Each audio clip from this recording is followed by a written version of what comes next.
Alright, assalamu alaikum everyone. So today we are going to start with our new topic that is informal letter and email. Yes, last time आपके पास यहाँ पर scenario कुछ ऐसा था that you have informal letter but not email. ठीक है, email आपके पास newly add हुआ है 2023 के सिलेबस के अंदर. सो वही आपके पास 2025 के अक्टूबर नवंबर या फिर उसके ऑनवर्ड्स भी यही चलता रहेगा. ठीक है भाई. ऑलराइट, अगर मैं बात कर लेता हूँ यहाँ पे थोड़ी सी इसके इंट्रोडक्शन की, इसके बेसिक्स की. So what is the basic thing over here? First of all if we see over here तो हमारे पास यहाँ पे क्या चल रहा है. हमारे पास यहाँ पर इसका अगर मैं दूसरे नाम की बात करूँ तो ये तुम्हें एक पर्सनल लेटर के तौर पे भी दिया जा सकता है, ये तुम्हें एक पर्सनल ईमेल के तौर पे भी दिया जा सकता है. ये जो पर्सनल लेटर या ईमेल है, या तो ये आप अपनी फैमिली को लिख रहे होंगे, या तो ये आप अपने फ्रेंड्स को लिख रहे होंगे. ठीक है, या आप अपने रिलेटिव्स को लिख रहे होंगे, जो भी आपके जो है वो क्लोज होते हैं. हाउएवर, अगर मैं इसके अंदर मार्किंग क्राइटेरिया की बात कर लूँ, सो मार्किंग क्राइटेरिया कुछ इस तरीके का होता है दैट हमारे पास यहाँ पे इसका रीडिंग कंपोनेंट अगेन 10 मार्क्स का रहता है. Each and everything remain same as the speech जो हमने प्रीवियसली देखा था. बस हमारे पास राइटिंग क्राइटेरिया में थोड़ी चेंजेस होती हैं. सबसे पहले सिलेक्शन की 5 मार्क्स मिलते हैं. सिलेक्शन के कितने मार्क्स मिलते हैं? 5 मार्क्स. जितने पॉइंट्स पिक करोगे, जितने करेक्ट पॉइंट्स पिक करोगे, एटलीस्ट 5 करेक्ट पॉइंट्स पिक करोगे तो तुम्हें उसके ऊपर 5 मार्क्स मिल जाते हैं. एवैल्यूएशन के अंदर और अब एनालिसिस के अंदर तुम्हें 5 मार्क्स अगेन मिलते हैं, तो तुम्हारे पूरे 10 मार्क्स. नाउ एनालिसिस और एवैल्यूएशन में तुम्हारे पास क्या चीज़ के मार्क्स दिए जाते हैं? तुमने पॉइंट पिक किया, तुमने कितना अच्छा पॉइंट पिक किया, तुमने कितना इंपॉर्टेंट पॉइंट पिक किया, उस पर तुम्हें एवैल्यूएशन एनालिसिस का मार्क मिलता है. अगर तुमने थोड़ा सा लो पॉइंट उठाया तो तुम्हारे पास अगेन पॉइंट तो मिल जाएगा, मार्क्स मिल जाएंगे. लेकिन अगर तुमने एक बेस्ट पॉइंट को छोड़ के एक वर्स्ट पॉइंट उठा लिया तो ऑब्वियसली आपके मार्क्स कट ऑफ होते हैं. ठीक है, इसीलिए आपने अपने पास ध्यान रखना है कि तुमने अपने पास जो भी पॉइंट उठाना है वो इनिशियली नहीं उठाना. सारे पॉइंट्स को अपने पास हाईलाइट करो, हर एक ऑप्शन अपने पास खुला रखो. फिर तुम एंड में अपने पास चूज करोगे कौन सा स्ट्रॉन्ग पॉइंट है, कौन सा वीक पॉइंट है. ठीक है भाई. Next we have what? Next we have writing component. और ये पेज पता नहीं क्यों आगे चला जाता है. राइटिंग कंपोनेंट हमारे पास यहाँ पर क्या होता है? Writing component is of 15 marks. Writing component is of what? Writing component is of 15 marks.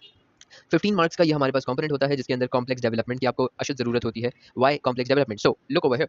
If he is providing you the points, he is giving you the content, he is giving you the ideas, so why he will give you the marks? Each and everything is provided by the examiner. However he just gives you the marks for the complex development just to see how much you are able to develop a particular point. If it is a one line point, so you have to be able to make it a single paragraph. You should have such sufficient information that you drag that whole line to a paragraph, and these information will be available in the text. तो तुम्हें ढूंढना है और अपने पास इतनी information को खुद से यूटिलाइज करना है. अगली चीज़ तुम्हारे पास जो आती है दैट इज ऑर्गेनाइजेशन. भाई अपने पास जो भी तुम चीज़ लिखो उसके अंदर बस तुम एक चीज़ का ध्यान रखो, दैट इज ऑर्गेनाइजेशन. जो भी तुम लिख रहे हो आपने अपने पास एक चीज़ का ध्यान रखना, that is what? That is organisation. Organisation यानी कि हर एक चीज़ बारी बारी सिंथेसाइज करके पूरा उसको प्रॉपर पॉइंट्स के तौर पे आराम आराम से लेकर चलो. ये नहीं कि हर चीज़ तुमने मिक्स मैच कर दी तो मतलब तुम्हारे पास यहाँ पे 2 में से 0 आ जाएंगे. अगर तुम हर एक चीज़ प्रॉपर्ली लेके चलते हो, मैनेज करके चलते हो, मिक्स एंड मैच नहीं करते तो तुम्हें यहाँ पे पूरे 2 मार्क्स मिल जाते हैं. सिमिलरली अगर तुम टोन रजिस्टर के ऊपर थोड़ा सा हाथ रख लेते हो तो टोन रजिस्टर क्या होता है? ये हमारे पास एक सेपरेट टॉपिक है that we have to study for sake of not only of informal letter but also for your formal letter, also for your report and other topics जो तुम्हारे पास आते हैं. तो अगर तुम यहाँ पे अपने पास टोन रजिस्टर यूज करते हो, that is not much difficult, but यार a bit challenging that is to be like तुम्हें लिखने में यूज करना है, अपने आप को इतना कैपेबल बनाना है कि तुम्हारे पास बिलो 350 वर्ड्स तुम अपने पास ये सारी चीजें यूज कर सको. ठीक है, तो तुम्हें एक अच्छे मार्क्स स्कोर करते हुए मैं देख पाऊंगा. अगली चीज वोकैबुलरी. या vocabulary over here is important. Vocabulary यहाँ पे तुम्हारी अच्छी होनी चाहिए. At least 9 to 10 good vocab words are required. या फिर अगर तुम थोड़े अच्छे वोकैब वर्ड्स चाह रहे हो तो 20 गुड वोकैब वर्ड्स. अच्छा, वोकैब वर्ड्स की आपके पास जो वीडियो होगी दैट विल बी सेपरेट. उसके अंदर मैं तुम्हें बंच ऑफ वोकैब वर्ड्स हर थोड़े टाइम बाद प्रोवाइड करता रहूंगा. जैसे अभी मेरी नेक्स्ट वीडियो जो भी होगी आफ्टर इनफॉर्मल लेटर, तो वो तुम्हारे पास आ जाएगी वोकैबुलरी के ऊपर.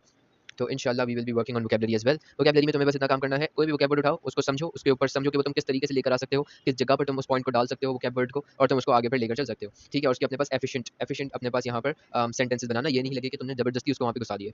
ठीक है, तो इसके लिए तुम्हें एटलीस्ट 10 सेंटेंसेस बना के उस वोकैबुलरी वर्ड की प्रैक्टिस करनी पड़ेगी.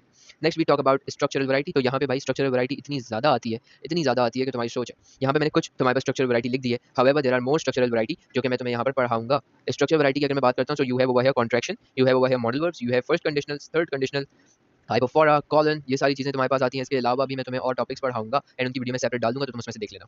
ठीक है, ये सारी चीज़ें मैं कंबाइन करके एक प्लेलिस्ट में डाल दूंगा जिसका नाम इनफॉर्मल लेटर होगा. तो वहाँ पे तुम्हें हर एक इन्फॉर्मेशन मिल जाएगी फॉर योर इनफॉर्मल लेटर. अगली चीज़ इंपॉर्टेंट 3 मार्क्स यहाँ पे तुम्हें मिलते हैं ग्रामर, पंक्चुएशन एंड स्पेलिंग के. स्पेलिंग मिस्टेक, एक स्पेलिंग मिस्टेक तुम्हारा यहाँ 0 आ जाएगा. पंक्चुएशन मिस्टेक यानी कि अगर एक सेमीकोलन गलत जगह पे डाल दिया, एक कॉलन गलत जगह पे डाल दिया तो 1 मार्क गया. यही वजह है कि मैं तुम्हें कॉलन का टॉपिक, सेमीकोलन का टॉपिक बहुत डिटेल में पढ़ाता हुआ नजर आऊंगा. हाउएवर ग्रामर का टॉपिक तो मैं तुम लोग ऑलरेडी पढ़ा ही रहा हूँ साथ साथ. तो yes, however you will get a lot of videos on them. However आपने अपने पास प्रैक्टिस भी करनी है. ठीक है, वीडियो देख के चुप से नहीं बैठ जाना, प्रैक्टिस भी करना है इसकी. So it will be more easy for you guys. ठीक है, नेक्स्ट वीडियो के अंदर फिर मुलाकात होगी that will be related to what? That will be related to structural variety. ठीक है, नेक्स्ट वीडियो में मुलाकात होती है. टिल देन अल्लाह हाफिज़, फी अमान अल्लाह.